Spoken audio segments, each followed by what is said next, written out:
Fantastic Four First Steps is in theaters now, and I have a spoiler-free review for you guys out on the channel. This is going to be a spoiler-filled review for Fantastic Four The First Steps. If you have seen the movie, or if you haven't seen the movie and you want to be spoiled, welcome to the spoiler review. Let's talk some Fantastic Four. One thing I really liked about this movie was how much of a role Franklin Storm plays, the newborn baby of Sue Storm and Reed Richards. He plays as much of a role in this movie and is the heart and soul of the movie as much as Sue Storm and Reed Richards are. Not to take anything away from Ben Grimm or Johnny Storm or even Galactus and Silver Surfer, who are as big parts of this movie as well, but I liked that the movie did revolve around Franklin Storm to an extent.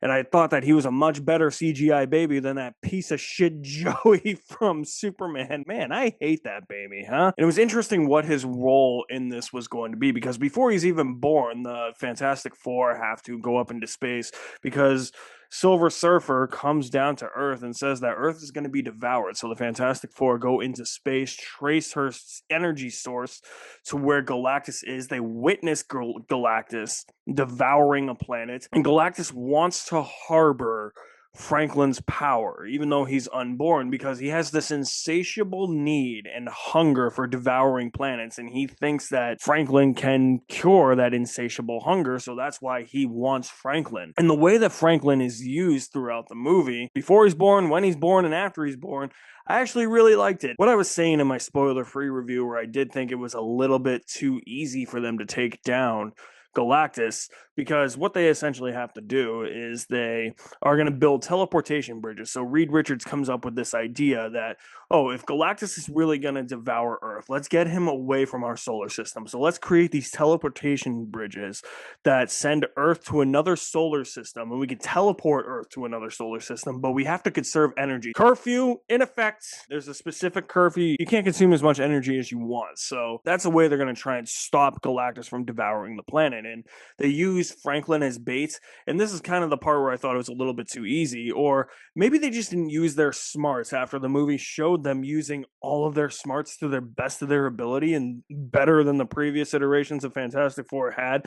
And I think that that's actually another thing that I didn't mention in my spoiler-free review, how smart and intelligent the movie actually made the Fantastic Four for a group of scientists that is supposed to be smart and intelligent. Except for maybe this part, because they're going to use Franklin as bait, but like they never take into account the fact that Galactus could just see through their ruse, because what they do is they put a baby carrier in the middle of Times Square where a teleportation bridge is, and then they actually have Franklin in the Baxter building with Herbie, but Galactus sees right through it. So, like, I don't really know what the point was. It is actually cool, though, that we did get to see more Fantastic Four villains. I have no idea what the Rogues Gallery of Fantastic Four is supposed to be.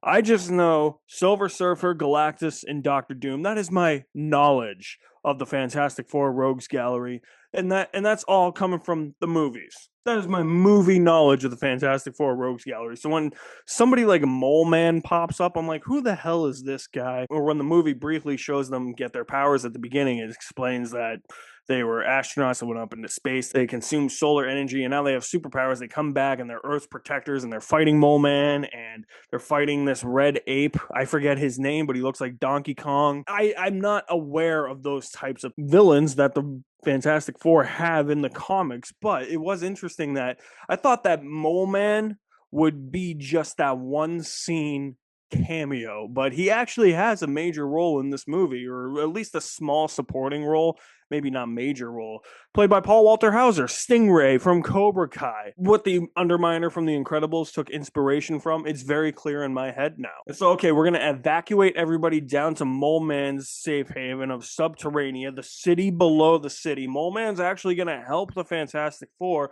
That was really cool, because it's like, of course, Galactus is going to walk all over buildings. He's this giant thing. He's not a fucking cloud like in Rise of the Silver Surfer. They actually made a really cool action scene with nobody around, everybody down below the surface, evacuated to Subterranea, and Galactus just walking around New York, destroying buildings, and the Fantastic Four have to get away from him, and they're going towards him, and all that type of stuff. They're in the fantastic car and he's chasing them. That was actually a really cool scene, and I actually think that the standout action scene of the movie is definitely after their first encounter with Galactus in space and Silver Surfer's chasing them, and there's this really cool space chase, whatever that may be. But I just do think it was a bit too easy to get Galactus off of Earth. All they had to do was really just push him to this portal, and most of it is Sue Storm. She's exerting all of her energy to get Galactus through that portal, and I don't want to hear anything about, oh, she's too strong, because I know that that's going to come up from a certain section of the internet when she literally fucking dies.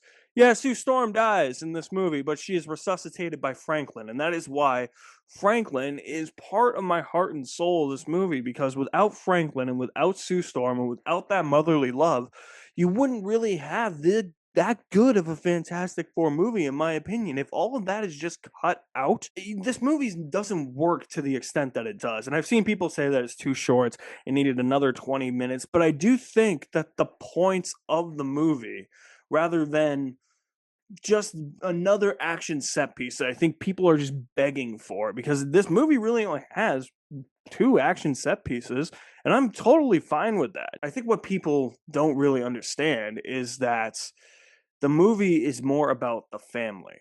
It's more about the relationship between the family, the relationship between the Fantastic Four and their public perception. You know, the movie is trying to flesh out its characters a lot more, very similar to what Thunderbolts did. And that's why these two movies, Thunderbolts and Fantastic Four, are amongst more of the recent stronger entries in the MCU. There's this scene in the movie where after they have their encounter with Galactus, Reed Richards and the rest of the Fantastic Four hold a press conference that sways public perception against them. Where he's like, I don't know how to defeat this thing. It's coming for Earth. We don't know what to do. And everybody's like, what do you mean you don't know? So the public perception changes against them, especially when Reed Richards mentions that Galactus wanted the child and they refused to give up Franklin, and everybody's mad at them for giving up Franklin. But then there's this awesome scene, probably best scene of the entire movie, where Sue Storm faces the public with newborn Franklin in her arms, and she's like, I'm not going to sacrifice my son, but I'm also not going to sacrifice humanity. We're going to do everything we can to save you. And it sways public perception back to their side. Best scene of the entire movie right there. I do wish, I don't know, I loved Silver Surfer in this movie. Shala Bal, really great. And her tortured past, the fact that she became the herald of Galactus after he devoured her planet, I thought that that was really tragic and strong. And the fact that she realized, oh, I'm in the wrong. And a lot of that is because of Johnny Storm playing back this message that was in her planet's language. She's like, oh shit, yeah, I'm in the wrong. I wanted more of her in the third act. I really thought she was going to come in a little bit earlier in the third act. And then she does sacrifice herself, but it was very unclear on screen. And I think that's part of the editing of this movie. What she actually did, like, I think I saw her hit Galactus. I've only seen the movie once, so you got to correct me on this. I saw her hit Galactus. I think she fell into the portal with Galactus and sacrificed herself. I think there could have been a stronger moment for her in that third act. I wanted to see more of her. That was her big redemption moment, and I wanted a bigger redemption moment, I guess. That was a bit of my disappointment with how they handled Silver Surfer in the third act or so. But I did really enjoy the rest of the movie. I thought that what they did with this movie really worked. It really shows their smarts and intelligence, and I really liked how this movie just felt so disconnected from everything else. I just thought it was a bit too easy to take down Galactus with the teleportation bridges, and when Silver Surfer sacrificed herself, it didn't really look like she did in my eyes, and she didn't have that big hurrah moment that gave her that redemption that she deserved, in my opinion, and I wanted that. You can't always get what you want. I am completely aware of that. As a film reviewer, film goer, film watcher, whatever you want to call it, I'm totally aware of that. Got to be challenged, not catered to. That is my motto. That's really all I got to talk about with this Fantastic Four movie. I still really enjoyed it, and I think I'll really enjoy it on rewatch. Not a lot of action. Really just two major action set pieces. the finale and that chase in space that I think is the standout action set piece. But so people might walk out disappointed with that, and I think that that's why people are saying it needs to be a bit longer. But I think it does a really good job with the family issues and public perception of the Fantastic Four and everything they're going to do to try and save humanity. Everything like that is all fleshed out very well. That is a big part of the movie, and the heart and soul of the movie is the Fantastic Four, particularly Sue Storm, Reed Richards, and Franklin. And they did a very good job. So, what was your favorite part of Fantastic Four, the first steps? Let me know in the comments. I'll leave my link to my website in the description below as well. You guys are the best. Thank you for watching. My name is Alex Madden, and I will see you at the movies somewhere.